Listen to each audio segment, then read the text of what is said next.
میں نے کہا دیکھیے ایک طرف تو آپ فری مارکیٹ میں یقین کرتے ہیں اور آپ کہتے ہیں کہ let the forces of demand and supply determine the tariff level.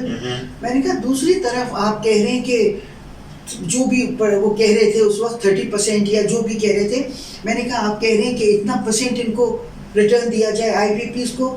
تو میں نے کہا اس کا تو مطلب ہے کہ آپ فری مارکیٹ میں یقین نہیں رکھتے. یہ کنٹرڈکشن ہے, یہ کانٹرڈکشن ہے. میں نے کہا مجھے یہ لگتا ہے کہ ورلڈ بینک جو ہے وہ مغربی ملکوں کے مفادات کا تحفظ میں یقین رکھتا ہے, اور جب فری مارکیٹ سے ان کا تحفظ ہو سکے تو وہ فری مارکیٹ میں یقین رکھتا ہے, اور جو فری مارکیٹ سے نہیں ہو سکے تو وہ کہتے ہیں انٹروین کر لو اور 30% ان کو ریٹرن دے دو. تو میں نے کہا یہ بہت مجھے لگتا ہے کہ یہ تضاد ہے. اور اس کے بعد اس سیمینار کے بعد بہت سے ورلڈ بینک کے جو لوگ تھے جو پاکستانی جو اسلام آباد میں نوکری کرتے تھے وہ میرے پاس آئے. انہوں نے کہا آپ کا پوائنٹ بہت ویلڈ تھا مگر ہم بول نہیں سکتے, مجبوری ہے ہماری ملازمت کی, مگر آپ کا پوائنٹ بہت ویلڈ تھا. تو دیکھیے وہ بنیاد پڑی تھی کہ انہوں نے ایسے آئی پی پیز کو ایسے ریٹس دیے کہ ہماری انڈسٹری پنپ نہ پائے اس کے بعد. اور 30 ایئرس کے وہ ایگریمنٹس تھے. جی 30 ایئرس کے, اور یہ بھی ایگریمنٹ تھا کہ آپ کو وہ بجلی چاہیے ہو یا نہ چاہیے ہو وہ آپ کو لینی ہو جنریشن پہ. جی تو دیکھیے بات یہ ہے کہ پاکستان میں جو لوگ ہوتے ہیں جو اقتدار میں ہوتے ہیں وہ پاکستان کے مفادات کا تحفظ نہیں کرتے, وہ عالمی مالیاتی اداروں کا یا مغربی جو ایجنسیز ہیں جو کمپنیز ہیں ان کے مفادات کو دیکھ کے. اس کا مطلب ہے کہ وہ کرپشن تو بہت زیادہ اس وقت بھی ہوئی, کک بیکس بھی ہوئے, وہ بہت کک بیکس ہوئے. اور میں نے ایک اسی کتاب میں نے ایک مضمون لکھا ہے اور اس میں نے یہ ڈسکس کیا ہے کہ یہ جو پالیسیز ہیں آج کل موجودہ اس سے کون مستفید ہو رہا ہے. اور میں نے یہ بھی بتایا ہے کہ کس سال میں کون سی حکومت تھی اور اس نے یہ فائدے پہنچائے مغربی کمپنیز کو, ریٹرن میں ان کو بھی فائدے ملے, اور کس دوران کون سی حکومت تھی. سب حکومتوں کا رول میں نے اس میں واضح کیا اس چیپٹر میں. تو ایک تو یہ آئی پی پیز کے, دوسرا آپ نے جو سوال کیا تھا وہ کرنسی کی جو قدر ہے جو ہماری مسلسل جو ہے جس نے ہمیں پریشان کیا ہوا. دیکھیے اس میں بات یہ ہے کہ جب تک نیو لبرل پالیسیز نہیں آئی تھی, جب تک آپ مینیج کر لیتے تھے اپنے, یعنی کہ آپ کا جو ریٹ آف ایکسچینج تھا وہ یا تو فکس تھا یا مینیج فلوٹ تھا, آپ اس کو مینیج کر لیتے تھے. مگر جب سے پاکستان نے زیادہ قرضے لینا شروع کیے ہیں تو ہم سے یہ کہا جاتا ہے کہ آپ اس کو فری فلوٹ چھوڑ دیں. اور ابھی بھی وہ جو قرضے آئی ایم ایف نہیں دے رہا ہے, پاکستان نے ساری کنڈیشنلٹیز پوری کر دی ہیں. میں نے سنا ہے کہ وہ یہ کہہ رہے تھے کہ 300 تک جائے گا تو قرضہ دیں گے, اور اب 300. جی مگر میں یہ بتا رہی ہوں کہ اس طرح یوں بالکل فری مارکیٹ پہ وہ کر کے وہ ملکوں کی معیشتوں کو تباہ کرتے ہیں. آپ اس کے مقابلے میں یہ دیکھیے کہ جب 2008-9 کا فائنینشیل کرائسس آیا تھا مغربی دنیا میں, تو بڑے پیمانے پہ مارکیٹ میں انٹروین کیا تھا مغربی ملکوں نے, امریکہ نے اور یورپین ملکوں نے. وہ تو فری مارکیٹ کے بہت بڑے علمبردار ہیں, مگر انہوں نے trillions and trillions of dollars اپنی کمپنیز میں ڈالے, بینکس میں ڈالے, فائنینشیل کمپنیز میں ڈالے, فینی اینڈ فریڈی میں ڈالے, اور بہت ٹریلینز آف ڈالرز. اور حتیٰ کہ انہوں نے ان کمپنیوں کو نیشنلائز کیا, حالانکہ وہ نیشنلائزیشن کے بہت خلاف ہیں, مگر اپنی ڈوبتی ہوئی معیشت کو سنبھالا دینے کے لیے انہوں نے مارکیٹس میں انٹروین بھی کیا اور نیشنلائز بھی کیا کمپنیز کو. ڈاکٹر آج بھی یہ ہو رہا ہے, کیونکہ آج پچھلے 4 مہینے سے جو ریسیشن کی باتیں ہو رہی ہیں یونائٹڈ اسٹیٹس اکانومی میں, اس میں پیسہ پمپ ہو رہا ہے. دیکھیے مگر وہ پاکستان کو, جس ملک کو ان کو اس کی معیشت کو ڈبونا چاہتے ہیں, اس کو ہم نے اسی لیے آئی ایم ایف کے پاس وہ لے گئے کہ وہ ہم سے یہ کہہ رہے ہیں کہ نہیں آپ یہ نہیں کر سکتے کیونکہ آپ آئی ایم ایف جو کہے گا وہ کریں گے. اچھا, اس میں ایک سوال پیدا ہو گیا کہ ہم دیکھ رہے ہیں کہ جو ہماری حکومتیں ہیں, جیسے آپ نے فرمایا کہ آپ نے لکھا بھی ہے کہ تھرو آؤٹ ہماری حکومتوں کا یہی قصور ہے کہ اگر ہمارے اوپر غلط قسم کے ایگریمنٹس ہیں, ہماری اکانومی جو ہے وہ سٹریس میں ہے, اور وہ خاندان جو اس حکومت میں ہوتے ہیں وہ فائدے اٹھاتے ہیں. ٹھیک ہے, تو اس کا مطلب ہے کہ کیا یہ سیاست دان جو اس وقت پاکستان میں کسی بھی پارٹی سے, وہ پالیٹکس کر رہے ہیں اور وہ ٹائم ٹو ٹائم پاور میں بھی آتے ہیں, تو یہ ملک کے ساتھ کیا سنسیئر نہیں ہے؟ جی بہت اچھا سوال ہے, میں اس پہ آتی ہوں. بس میں یہ تھوڑا سا ختم کر لوں جو میں کہہ رہی تھی کہ وہ اسی لیے ہمیں IMF کے پاس لے گئے کہ جب ہماری معیشت اگر آپ اس کو یوں بالکل مادر پدر آزاد چھوڑ دیں تو وہ ڈوب جائے گی. تو وہ اس لیے کہہ رہے ہیں کہ آپ ہم کو نہیں کوئی انٹروین کرنے دے رہے ہیں, وہ کہہ رہے ہیں IMF آپ کو بتائے گا کہ آپ کو کیا کرنا ہے, تاکہ IMF کہے گا ہی نہیں کہ آپ اس کو ڈوبتی معیشت کو بچائیں. تو وہ اس پہ میں پھر تھوڑا سی بعد میں بات کروں گی. آپ نے جو بات کی ہے وہ بہت امپورٹنٹ ہے, اس میں بھی میں نے اس پہ چیپٹرس ہیں کہ پاکستان کی پولیٹیکل اکانومی پہ اور پاکستان کا جو نظام ہے. دیکھیے بڑے افسوس کے ساتھ کہنا پڑتا ہے کہ ہمارا جو ملک کا نظام ہے وہ ایک ایسا نظام ہے جس میں ہمارے جو حکمراں ہیں وہ باہر سے اپوائنٹ کیے جاتے ہیں, اور اس پہ مسئلہ یہ ہے کہ آپ دیکھیے کہ جو بھی حکمران باہر سے اپوائنٹ ہوگا وہ انہی سے ڈکٹیشن لے گا, چاہے IMF کے پاس آپ ہوں چاہے نہ ہوں. اگر آپ کرسی پہ بیٹھے ان کے مرہون منت ہیں تو آپ وہی کریں گے, آپ اپنی کرسی بچانے کے لیے وہی کریں گے جو آپ سے وہ کہیں گے. تو پھر وہی ہمیں بناتے ہیں, وہی ہمیں ہٹاتے ہیں. جی, مگر اب یہ صورتحال پیدا ہو رہی ہے کہ پاکستان, اگر اس وقت ہم نے پاکستان کے مفادات کا نہیں سوچا اور پاکستان کی معیشت کو بچانے کے لیے نہیں سوچا تو خدا نخواستہ کولیپس ہو جائے گی معیشت. تو پھر ڈاکٹر صاحب کیسے, ابھی جو بجٹ پہ ہم نے شروع میں بات کی تو یہ بجٹ بھی ہمارے فیور میں نہیں ہے, عوام کی فیور میں نہیں ہے, ملک کی فیور میں نہیں ہے, اور موجودہ بھی حکمران وہ ہیں جو پہلے بھی حکمران رہ چکے ہیں, ٹھیک ہے. تو پھر ان کے ہوتے ہوئے آپ کیسے کہہ سکتی ہیں کہ ہمیں ٹھیک ہونا چاہیے, تو جب وہ آپ کے عوام کے مفادات کا تحفظ کرنے کے لیے تیار ہی نہیں ہے تو پھر ٹھیک کس کو ہم ایڈریس کس کو کریں, ہم کس کو کہیں کہ ٹھیک ہو جاؤ؟ دیکھیے بالکل صحیح کہا آپ نے. وہ جو ہمارے یہاں اپوائنٹ کیے جا رہے ہیں ہم ان سے توقع کر رہے ہیں کہ وہ پاکستان کے مفاد کے لیے وہ کریں گے, مگر وہ کیوں کریں گے؟ وہ تو اپنی کرسی کو بچانے کے لیے, وہی تو میں نے کہا. تو اس لیے بہت ضروری ہے, میں بہت سالوں سے یہ کہہ رہی ہوں کہ اگر, اور اب تو بہت اشد ضروری ہو گیا ہے کہ اگر آپ کو اس ملک کو بچانا ہے تو آپ کو ایسے لوگ اقتدار میں لانا ہوں گے جو, میں نے بار بار یہ کہا ہے کہ اس ملک کے وفادار ہوں, ان کے باہر کے ملکوں سے, ان کی ایجنسی سے کوئی تعلق نہ ہو, کیونکہ بہت سے ہمارے اکنامک مینیجرز وہ لائے گئے ہیں جن کی باہر کی ایجنسی سے ان کے تعلقات ہیں اور وہ ان کو لے کے آتے ہیں, اور باہر کی ایجنسی سے ان کا تعلق نہ ہو, وفادار ہوں اور قابل ہوں. یہ تین بہت ضروری وہ ہیں. میں سمجھتی ہوں کہ ابھی تک ہماری جو بھی زیادہ تر جو لوگ کوریڈورس آف پاور میں آئے, سیاستدان بھی اور بھی بہت سے, انہوں نے ان کو باہر سے اپوائنٹ کیا جاتا تھا. مگر اب مجھے لگ رہا ہے اس دفعہ ابھی مجھے ایسا محسوس ہو رہا ہے کہ ہمارے جو آرمی چیف ہیں مجھے لگ رہا ہے کہ وہ باہر سے اپوائنٹڈ نہیں ہیں. ان کی کچھ باتوں سے مجھے یہ تاثر مل رہا ہے, کیونکہ جیسے ہی وہ اقتدار میں آئے, اپوائنٹ ہوئے, تو انہوں نے فوراً ہمارے بارڈرز کا دورہ کیا اور کشمیر کے لیے انہوں نے ایک بیان دیا جو کہ بہت عرصے سے ایسا لگ رہا تھا کہ کشمیر کا سودا بازی ہو چکی ہے, مگر انہوں نے آتے ہی, اقتدار میں آتے ہی انہوں نے کشمیر کی بات کی. پھر اس طرح سے اور بھی مجھے سگنلز ایسے ملے ہیں کہ جس سے لگتا ہے کہ یہ ایک محب وطن جنرل ہیں, چینج لائیں گے, مطلب امید لگائی جا سکتی ہے. اچھا, ابھی پھر اس کا مطلب ہے ہمیں یہ توقع کرنی چاہیے کہ موجودہ جو ہمارے آرمی چیف ہیں وہ ظاہر ہے اگر یہ حکومت کا ٹینیور ختم ہو رہا ہے تو الیکشن جو ہے وہ پراپر کروانے میں وہ کامیاب ہو جائیں گے. یہ کہ انہوں نے ان سے کرانے سے مراد ہے کہ ظاہر ہے ہماری جو مقتدر قوتیں ہیں وہ ایک بہرحال ایک اثر رکھتی ہیں, اور وہ ان کی موجودگی جو ہے وہ تقویت کا باعث ہو سکتی ہے کہ پاکستان میں الیکشن ہوں گے اور کوئی بہتر لوگ آ سکیں گے, تاکہ یہ جو ہماری اس وقت کرائسس ہے, مین تو اکنامک کرائسس ہے, اس سے باہر نکل پائیں گے. دیکھیے میرا خیال میں یہ ہے کہ ابھی تو الیکشن سے پہلے ایک کیئر ٹیکر گورنمنٹ آئے گی. جی جی, میرے خیال میں اگر کیئر ٹیکر گورنمنٹ میں محب وطن اور قابل اور ایماندار لوگ آ جائیں 3-4 مہینے میں وہ کافی حد تک حالات کو صحیح کر سکتے ہیں. میں آپ کو بتاؤں جو گیپ ہے اس کو فل کر سکتے ہیں.